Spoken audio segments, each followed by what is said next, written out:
Hello friends, this is me Antara here और आज हम लाए हैं आपके लिए second part of chapter light. Okay, we have already completed the first part. अगर आपने नहीं देखा है तो प्लीज सी दैट वीडियो। और आज हम लोग शुरू करेंगे second part. Okay, so let's begin. तो इस सेकेंड पार्ट में सबसे पहले हम लोग आज लॉज ऑफ रिफ्लेक्शन के बारे में डिस्कस करेंगे।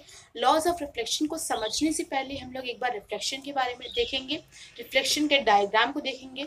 ओके, ये रिफ्लेक्शन ऑफ लाइट के डायग्राम को हम लोग अच्छी तरह से देखेंगे, जैसे कि आपको अच्छे से अंडरस्टैंडिंग हो जाए। ओके, तो शुरू करते हैं। सबसे पहले हम लोग बात करेंगे कि रिफ्लेक्शन ऑफ लाइट डायग्राम। ये रिफ्लेक्शन ऑफ डायग्राम है, रिफ्लेक्शन ऑफ लाइट का डायग्राम है, जो अगर आपने समझ लिया तो आपको लॉज ऑफ रिफ्लेक्शन अच्छे से क्लियर हो जाएगा और रिफ्लेक्शन भी। तो शुरू करते हैं। तो इस डायग्राम से हम लोग समझेंगे कि रिफ्लेक्शन कैसे होता है। ओके, सो सबसे पहले ये जो हमारा है एक प्लेन मिरर है। This is one plane mirror, this is one plane mirror. Okay, this is one plane mirror. और ये जो है आपका डायग्राम, ये है इधर पे जहां से लाइट निकल रही है वो आप लोग कहोगे उसे एंगल ऑफ इंसिडेंट। जहां से लाइट पास हो रही है या फिर निकल रही है, that you call as a angle of incident. जहां से लाइट निकल रही है या फिर पास हो रही है, तो इसी को कहोगे आप लोग angle of incident. What you we call angle of incident. Okay, फिर बीच में आपका क्या हो जाता है, नॉर्मल। ओके, ये आपका हो जाता है नॉर्मल। हमेशा याद रखिएगा कि जहां से लाइट पास हो रही है that you call angle of reflection, angle of incident. और जो बीच में होता है वो हमारा होता है हमेशा वो क्या कहते हैं, नॉर्मल होता है। अंडरस्टूड? इतना हो गया, समझ में आ गया आपको? एंगल ऑफ इंसिडेंट वो है जहां से लाइट निकल रही है, मीन्स पास हो रही है, पास हो रही है, जहां से पास हो रही है। ओके, जहां से पास हो रही है लाइट, जहां से लाइट पास हो रही है, तो उसी को आप लोग कहोगे एंगल ऑफ इंसिडेंट। और बीच में हमारा हमेशा होता है नॉर्मल। और लाइट पास हुई, ये आप लोग सोच रहे होंगे कि ये क्या है। ये एक प्लेन सरफेस है, कोई भी प्लेन सरफेस, कोई भी प्लेन सोर्स। हम लोग ने अभी प्लेन मिरर लिया है, आप कुछ भी ले सकते हैं। It should be plane. Okay, वो प्लेन सरफेस होना चाहिए। तो ये हो गया हमारा प्लेन सरफेस, जो कि है एक प्लेन मिरर, जो कि एक सोर्स है। लाइट निकली, बाउंस मीन्स होता है, बाउंस मीन्स होता है टकराना। तो लाइट निकली, एंगल ऑफ इंसिडेंट, टकराई किसी सोर्स पे, प्लेन मिरर पे टकरा के रिफ्लेक्ट हो गई, तो that will be the angle of reflection. जब लाइट रिफ्लेक्ट हो जाती है तो उसे हम लोग कहते हैं एंगल ऑफ रिफ्लेक्शन। लाइट निकली, टकराई, रिफ्लेक्ट हो गई, तो that will be the angle of reflection.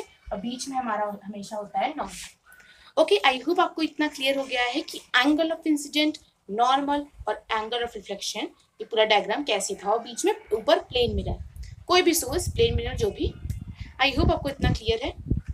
तो चलिए अब हम लोग बात करते हैं लॉज ऑफ रिफ्लेक्शन की। अब यही डायग्राम लेके हम लोग बात करेंगे laws of reflection. There are two types of laws of reflection. जैसे आपके स्कूल में कुछ लॉ बनाई गई हैं, कॉन्स्टिट्यूशन में कुछ लॉ हैं, वैसे भी लाइफ चैप्टर में लॉ ऑफ रिफ्लेक्शन है। ओके, तो ये दो लॉज हम लोग अभी डिस्कस करेंगे। तो सबसे पहले आप लोग ये डायग्राम को अच्छे से बना लीजिए, so that you can understand better each and every point. Okay, ये सारा अच्छे से आप बना लीजिए, फिर हम लोग डिस्कस करते हैं laws of reflection. Okay, number 1 laws of reflection.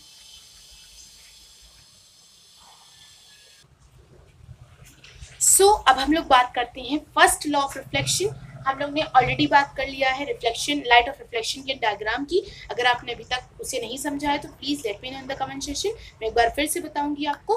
तो अब मैं बात करूंगी लॉज ऑफ रिफ्लेक्शन के बारे में। नंबर 1 लॉज ऑफ रिफ्लेक्शन हमारी कौन सी है, we will be discussing. Okay,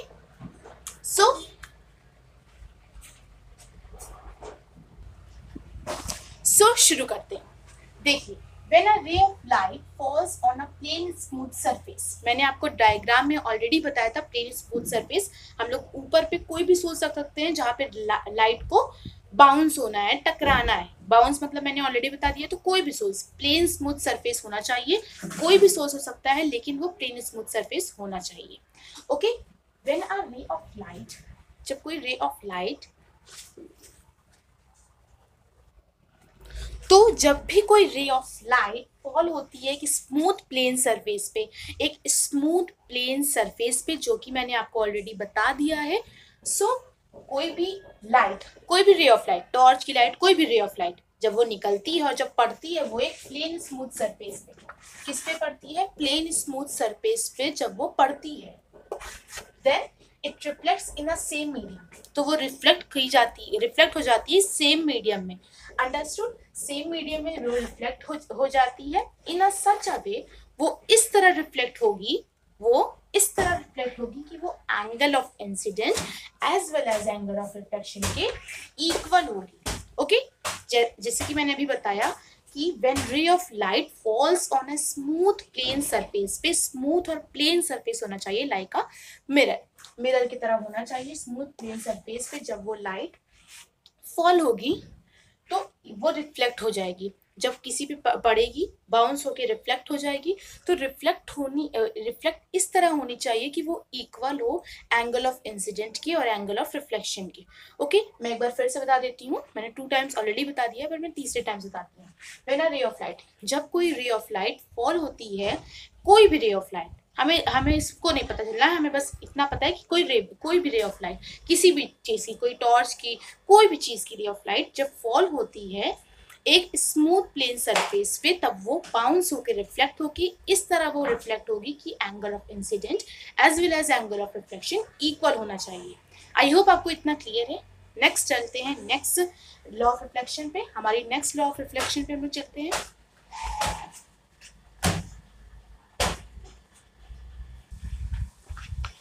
हमारी नेक्स्ट लॉ ऑफ रिफ्लेक्शन है, नेक्स्ट लॉ ऑफ रिफ्लेक्शन के बारे में हम लोग डिस्कस करेंगे। हम लोग ऑलरेडी फर्स्ट रिफ्लेक्शन के बारे में डिस्कस कर लिए हैं, तो नेक्स्ट के बारे में बढ़ते हैं। The incident ray and the reflected ray and normal always lie in a same plane according to the law of reflection. देखो, हमारी law of reflection, second law of reflection ये कहती है कि जो हमारी इंसिडेंट रे है, फॉर एग्जाम्पल ये है आपका diagram, this is your diagram and this is your incident ray और this is your reflected ray. Okay, this is your reflected ray और ये बीच में आपका नॉर्मल है। तो अकॉर्डिंग टू अवर लॉ, देखो हमारी जो लॉ ऑफ रिफ्लेक्शन है वो क्या कह रही है? वो कह रही है हमारा जो इंसिडेंट रे है, this is our incident ray and normal incident ray and normal always and normal and reflection, angle of incidence, normal और angle of reflection lies in a same plane, मतलब हमेशा इक्वल होगा, हमेशा equal रहेगा कि हमारा angle of reflection, angle of incidence and normal always lie in a same plane. Understood?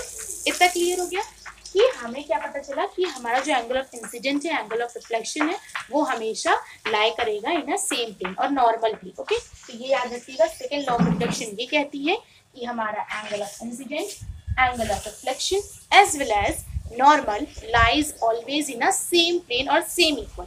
Understood? इतना clear हो गया। नेक्स्ट टॉपिक है हमारा multiple reflection. What do you mean by multiple reflection? ये हमारा लास्ट टॉपिक है। इसके बाद नेक्स्ट पार्ट में हम लोग और भी चैप्टर लाइट में और भी टॉपिक्स के बारे में डिस्कस करेंगे। So this is our last topic, multiple reflection. What do you mean by multiple reflection?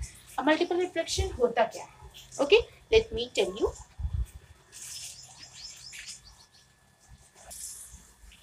अब देखो, अब हम लोग का मल्टीपल रिफ्लेक्शन क्या होता है। मल्टीपल रिफ्लेक्शन क्या होता है, लेट मी टेल यू।